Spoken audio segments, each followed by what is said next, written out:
যোৱাটো বছৰৰ আগষ্ট মাহত তেখেত নিৰ্বাণগামী হৈছিলে আৰু বৌদ্ধ ধৰ্ম মতে যিহেতু মানুহ মৃত্যু হোৱা বুলি নকয় নিৰ্বাণ হোৱা বুলি কয় আৰু তেখেতৰ যিটো দেহ সেই দেহটো সম্পূৰ্ণ পৰম্পৰা ৰীতি নীতিৰে সংৰক্ষিত অৱস্থাত ৰাখিছিলে আৰু সেই যিটো দেহ আজি বৰ্তমান তিনিদিনীয়া কাৰ্যসূচীয়ে যিটো পয়লেং আচলতে পয় হৈছে উৎসৱ আৰু লেং মানে হৈছে ৰথ আৰু এইখনে ৰথ সেইখন পয়লেং আৰু তাকে তেওঁলোকে আজি পৰম্পৰা ৰীতি নীতিৰে আৰু খন্তেক সময় পাছতে দাহ কৰিব।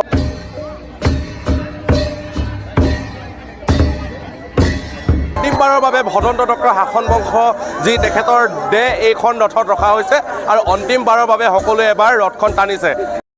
আগৰ ভিডিঅ'ত আপোনালোকক মই যিহেতু কৈছিলোঁ যে এই যিডাল ৰছী এই ৰছীডাল আচলতে যদি এবাৰ টানে ৰথখন যদি টানে এটা মানে মহৎ কাম বুলি তেওঁলোকে গণ্য কৰে। এতিয়া যিহেতু ৰথখন দাহ কৰা হ'ব আৰু এইডাল যিটো ৰছীডাল তেওঁলোকে এটুকুৰা লৈ যায় আৰু এইটো মানে খুব নিজৰ কাৰণে ভাল বুলি গণ্য কৰা হয়।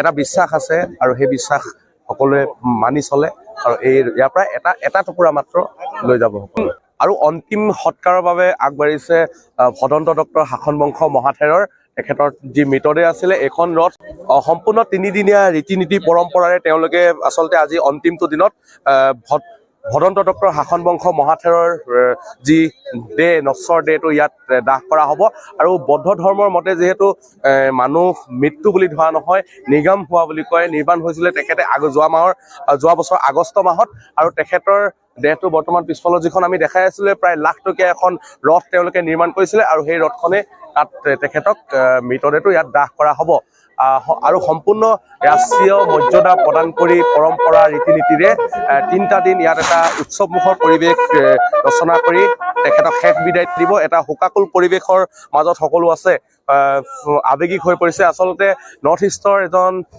বিদ্যান ব্যক্তি আমাৰ মাজৰ পৰা হেৰাই গ'ল, গতিকে সকলোৱে এটা আঘাত লগাটো স্বাভাৱিক।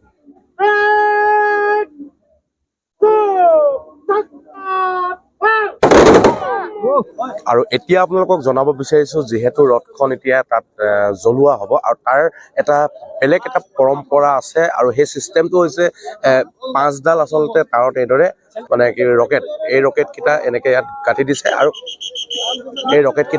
দিছে আৰু এই তাঁৰডালৰ পৰা গৈ তাত গৈ লাগিব আৰু জুইকুৰা জ্বলি যাব।